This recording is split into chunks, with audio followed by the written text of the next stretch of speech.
दोस्तों प्रतिशत को इंग्लिश में परसेंटेज कहते हैं। तो और परसेंटेज के सवालों को करने से पहले उसके कुछ सूत्र रहते हैं जो आज मैं आपको बताने वाला हूँ। देखिए, तो पहला सूत्र इसमें क्या है कि ये प्रतिशत का है, प्रतिशत वह भिन्न है जिसका हर 100 हो।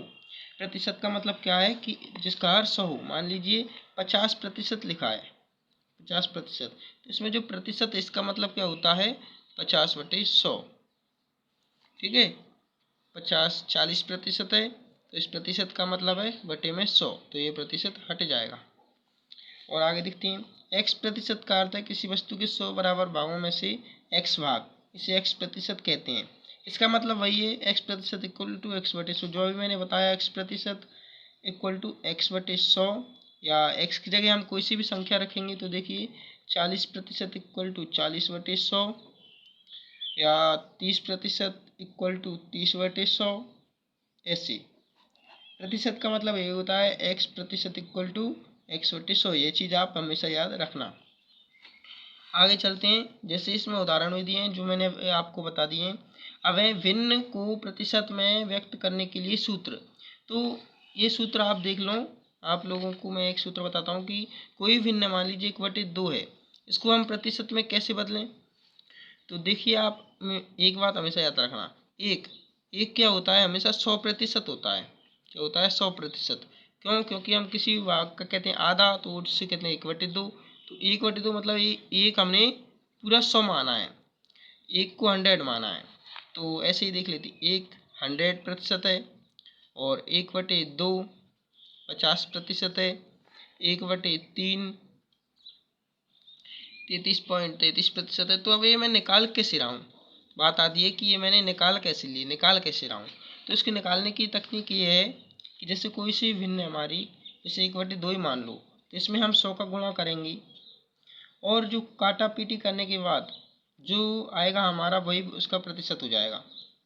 देखिए, जैसे भिन्न है 3/4, इसको हम प्रतिशत में बदलेंगे तो इसमें हम 100 का गुणा करेंगे, ये 25, 4 से 25 बार कट जाएगा, और 25 3 75, ये 75% आ जाएगा। ऐसे मान लीजिए कोई सी और भिन्न है 9/4 है, इसको हम परसेंटेज में बदलेंगे। सॉरी, ये नहीं हो सकती, परसेंटेज ज़्यादा हो जाएगा, पर हो तो जाएगी, परसेंटेज ज़्यादा हो जाएगा। देखिए, हम अब करते हैं, हम 2/9 करते हैं, और इसमें 100 का गुणा कर देते हैं। ये भिन्न है हमारी, इसको परसेंटेज में कैसे बदलेंगे, तो 200/9। अब हम इसका भाग दे देंगे, 9 दूनी 18, 2 बची, और ये 0 थी तो 9 दूनी 18, फिर 2 बची, ये 22.22%, 22.22% इसका आंसर आएगा। ऐसे हम किसी भिन्न को प्रतिशत में बदल सकते हैं। और आगे चलते हैं हम, ये तो हो गया हमारा भिन्न को प्रतिशत में बदलने का फैक्ट, क्या तरीका है, ये इन्होंने भी उदाहरण देकर समझाया, मैंने भी आपको समझा दिया है। और हैं दो आवश्यक नियम है इनके, यदि ए का मान 20 से R% अधिक हो तो बी का मान इससे कम है। मतलब यदि कोई चीज़ हमें किसी चीज़ से अधिक दी है और पूछे कि वह चीज़ उस चीज़ से कितनी कम है, तो इसके लिए हमें ये सूत्र लगाना पड़ता है, R/100 प्लस के R इंटू 100%। और यदि ए का मान 20 से R% कम हो और बी का मान ए से अधिक है, तो बी का मान ए से कितना अधिक है, ऐसा हमसे पूछ लें तो हम ये माइनस लगाएंगे। अतः आप ये याद रखिए कि बी का मान ए से अधिक पूछेंगे तो हम माइनस लगाएंगे, और कम पूछेंगे तो हम प्लस लगाएंगे। इसका सिंपल सा सूत्र आप यही कर लें, R/100 plus minus R into 100, ये 100। यदि हमसे अधिक पूछेंगे तो हम माइनस लगाएंगे, कम पूछेंगे तो हम प्लस लगाएंगे। देखिए, यदि हमसे अधिक पूछेंगे तो हम माइनस लगाएंगे, कम पूछेंगे तो हम प्लस लगाएंगे। ठीक है, आगे चलते हैं हम। अब दो आवश्यक नियम हैं कि किसी वस्तु के भाव में R% वृद्धि हो जाने पर इस मद पर खर्च ना बढ़े, इसके लिए वस्तु की खपत में कमी। तो दोस्तों, एक बात मेरी हमेशा याद रखना कि जैसे हम कोई सी भी चीज़ लेते हैं, मान लीजिए 5 रुपये प्रति किलो हमने केले लिए, और 2 किलो केले लिए, कितने की हुई, 10 रुपये की। तो और यदि हमने इसका मूल्य अब 10 रुपये हो गया, इसका 10 रुपये प्रति किलो, तो हमें जाहिर सी बात है, ये जो हमने कितने किलो इन्वेस्ट किए थे, 2 किलो हमने खरीदे थे। तो यदि हमारा ये 10 रुपये, हमको 10 रुपये ही खर्च करने अकेला, इसको हम कांस्टेंट लेकर चलें ये 10 ही हमें खर्च करना है, कॉन्स्टेंटली खर्च चलें तो हम इसको कम करना पड़ेगा। ये अब हमारा एक ही होगा, क्यों? क्योंकि 5 रुपये प्रति किलो थे, तब हमने 2 किलो खरीदे थे। कितने रुपए के हुए थे? 5 दूनी 10, और हमको अभी 10 ही खर्च करना है, और 10 रुपये किलो है तो हमको ये खर्च करना पड़ेगा, मतलब 1 किलो खरीदना पड़ेगा।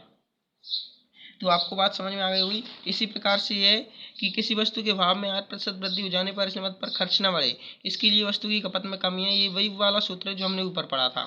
यदि कमी है तो प्लस लगाना है, वृद्धि है तो माइनस लगाना है। ये वही सूत्र आप दोबारा पढ़ लीजिएगा।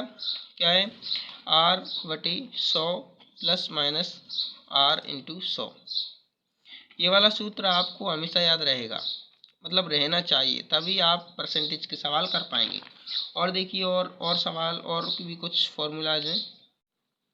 देखिए, जनसंख्या पर आधारित प्रश्नों के लिए, ये माना किसी शहर की जनसंख्या P है तथा यह 8% वार्षिक दर से बढ़ती है, तब फर्स्ट वाला है कि n वर्ष बाद जनसंख्या। ये जो हमने मिश्रधन मूलधन वाले सवाल किए थे ना, उनके ही सवाल हैं। P मूलधन मान लेंगे, मतलब ये जो जनसंख्या वाले से क्वेश्चन है ना, इनके लिए यदि हम फॉर्मूलाज याद नहीं करें ना करें तो वैसे भी काम चल जाएगा। तो आप एक बार फॉर्मूला देख भी लें, रिपीट कर लें। देखिए, मैं पढ़कर सुना देता हूँ। n वर्ष के बाद जनसंख्या इक्वल टू P और 1 plus R/100 to the power n, और सेकंड है n वर्ष पूर्व जनसंख्या P/1 plus R/100 to the power n। माना किसी शहर की जनसंख्या P थी तथा इसमें पहले, दूसरे व तीसरे वर्ष में क्रमशः R%, R1%, R2% तथा R3% वृद्धि होती है, तब 3 वर्ष बाद जनसंख्या P 1 plus R1/100, 1 plus R2/100, 1 plus R3/100। तो दोस्तों, ये थे हमारे परसेंटेज के फॉर्मूलाज, और कल से हम परसेंटेज के सवाल करेंगे। तो आपको बहुत मज़ा आने वाला है। आप डेली क्लासेज लीजिएगा।